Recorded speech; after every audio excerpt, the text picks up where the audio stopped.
I'm sure everybody knows that February 14th is Valentine's Day. It's a day to give cards and notes to people that we love and tell them how much we love them. We have a lot of books about Valentine's Day in the library. We have this one by Gail Gibbons and another one, The Story of Valentine's Day by Clyde Robert Beulah. Both of these tell the story of how Valentine's Day came to be and why we celebrate it. I bet you didn't know that February 14th is also Love Your Library Day. So it's Library Lovers Day, and that's the day that you need to be visiting your libraries, checking out books, and reading. So we hope you enjoy this short program on Valentine's Day and Love Your Library Day.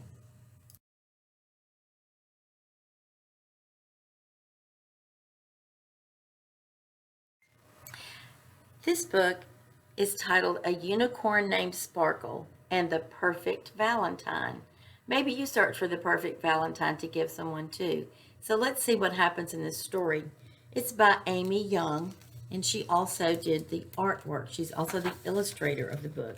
And it's published by Farrar Straus Giroux. A Unicorn Named Sparkle and the Perfect Valentine. It's Valentine's Day, and there's a party, said Lucy. I'm going to make cards for all of our friends. I will tell each friend what I love about them. Here's Lucy, and here's Sparkle, her unicorn. She got busy. Don't worry, no one expects a Valentine from a unicorn, so my cards will be from both of us. There were a lot of things that Sparkle loved about Lucy. He loved her curly black hair. He loved her great big laugh, ha, ha, ha. And he loved that she loved him best of all. As a unicorn, Sparkle was great at a lot of things. He could make rainbows shoot out of his horn. He could eat 20 cupcakes at a time and not get sick. And he could hoop glitter. But he had never made a card before, and he didn't know how. So Sparkle can do lots of things, but he's never made a card. He cut a heart shape with his horn. It was harder than he thought, and he kept trying until he got one that was okay. He didn't know how to write, so to say that he loved Lucy's curly black hair, he made one hoof mark. To say that he loved her great big laugh, he made another hoof mark. And to say that he loved her best of all, he made a third hoof mark on his heart. The card was all done, and it looked good to Sparkle. But then Lucy said, "Look, Sparkle, I wrote a poem for Shayla. Shayla, Shayla, sweet as pie, be my friend or I will cry. Let's be friends forevermore and play until we're 94. Lucy and Sparkle." I wrote poems for all of our friends, she said. Sparkle realized that his Valentine wasn't done. After all, it needed a poem. See, can you see all the Valentines that Lucy made? She wrote a poem on each one for her friends.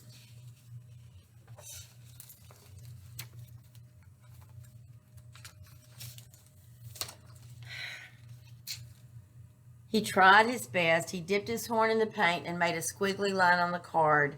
As he did that, he thought of this poem.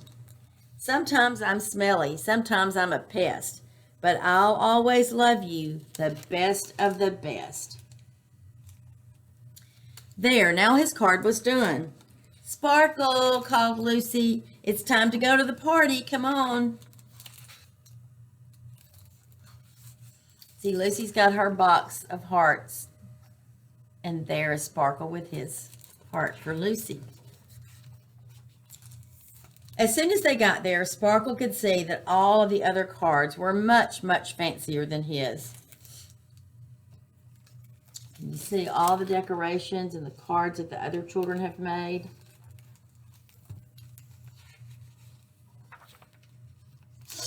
Next to the others, Sparkle's card looked messy and torn.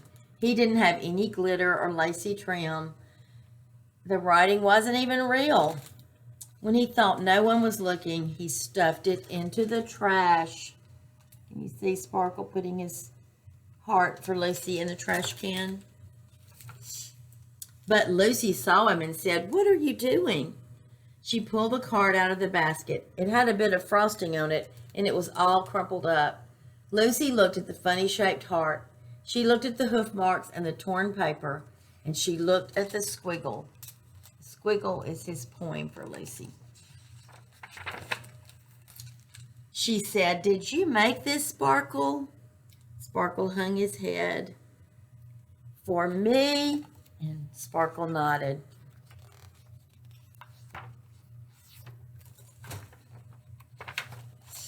Even though Lucy didn't understand what the card said, she understood what it meant.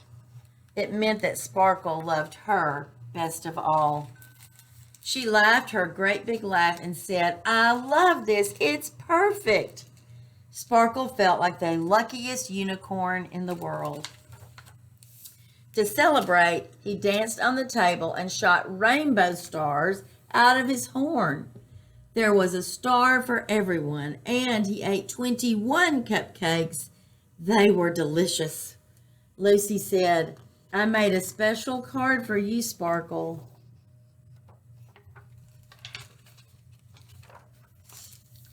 Lucy and Sparkle read the poem. "I love cupcakes, rainbows too, but best of all, I love you. Forever and ever, Lucy." And it was perfect too. I hope you enjoyed this book, A Unicorn Named Sparkle and the Perfect Valentine.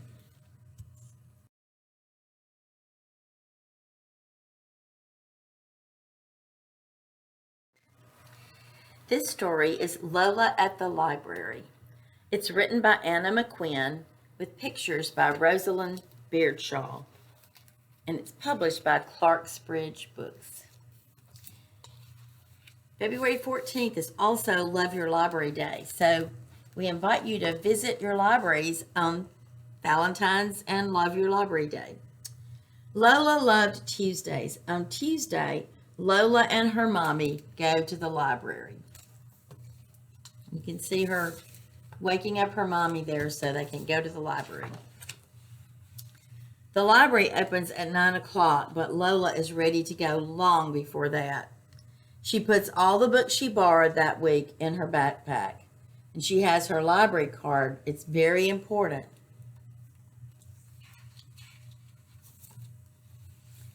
The library is not very far away, so Lola and her mommy always walk there.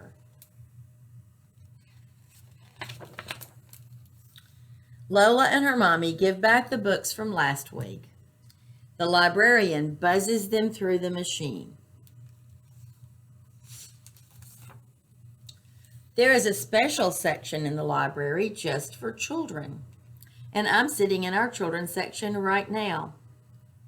It's really cool. Nobody ever says shh. Sometimes there is singing. Lola knows all the words and the hands for Twinkle, Twinkle, Little Star. Sometimes there is a story time, and Lola loves that.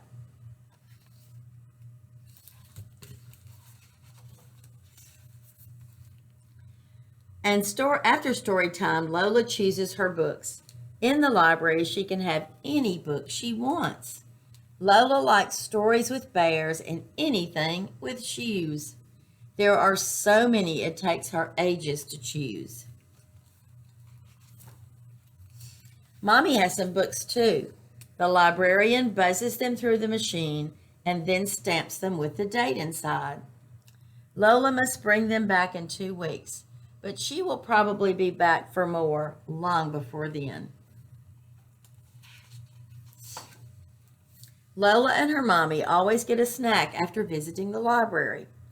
Mommy has a cappuccino and Lola has juice. Whenever Lola has been good, her mommy lets her taste the foam. Delicious. Then it is time to go home again.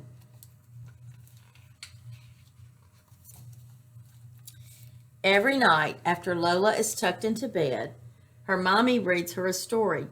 It is the best way to end the day.